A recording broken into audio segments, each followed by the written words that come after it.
beyond hope is that this weakens as it approaches Florida for every person involved, right? But there's the latest 2 o'clock advisory. Winds are at 175 miles an hour. This is one of the strongest hurricanes on record, frankly.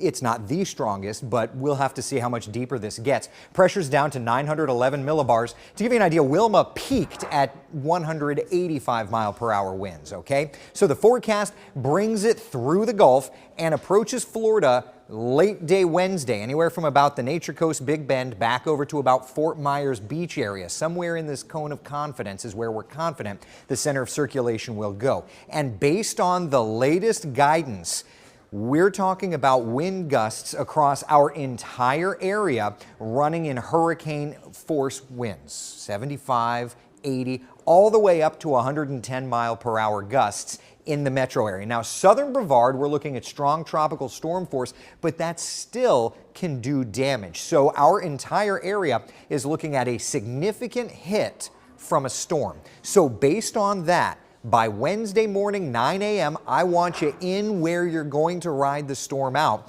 because by the afternoon, things will be ramping up more and more. The storm makes landfall, and the worst of the weather moves into the Tampa Bay area and the Nature Coast Wednesday afternoon.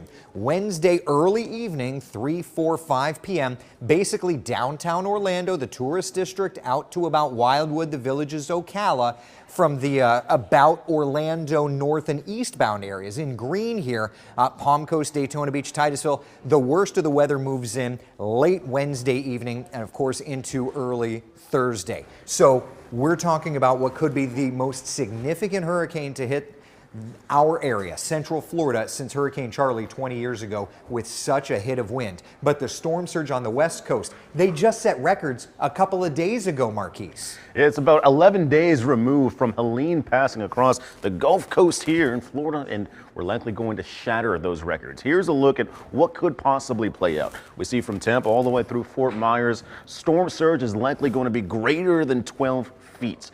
Now, the records that were broken were in that 6 to 7 foot range, but you know that storm surge is one of the most deadly and impactful elements of any tropical system. That's the water rushing on shore above its average height. 12 feet, that's about 2 stories of storm surge coming into the shoreline, so flooding is going to be a major issue. And take a look at these wave heights.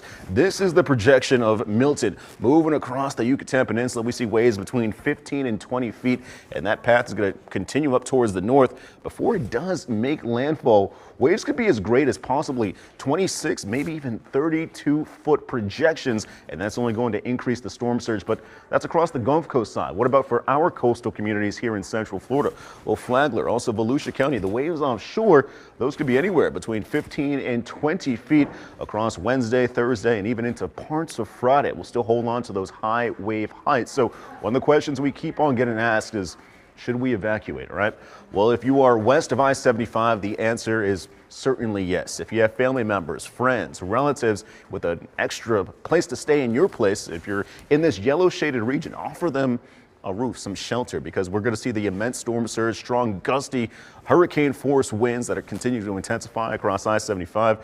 And then on the back end, after Milton does exit into the Atlantic, we could possibly see immense storm surge across Flagler, also Volusia counties, with those high wave heights as well. As we take you county by county, hurricane force winds are going to be one of the major impacts we'll feel here in the metro. We're talking about gusts upwards of 75 miles per hour, with the worst of the weather occurring on Wednesday night and then into Thursday. On top of that, we can see 5 to 8 additional inches of precipitation stacking up in Orange County. Out towards Marion County, winds could be even greater, 80 plus miles per hour.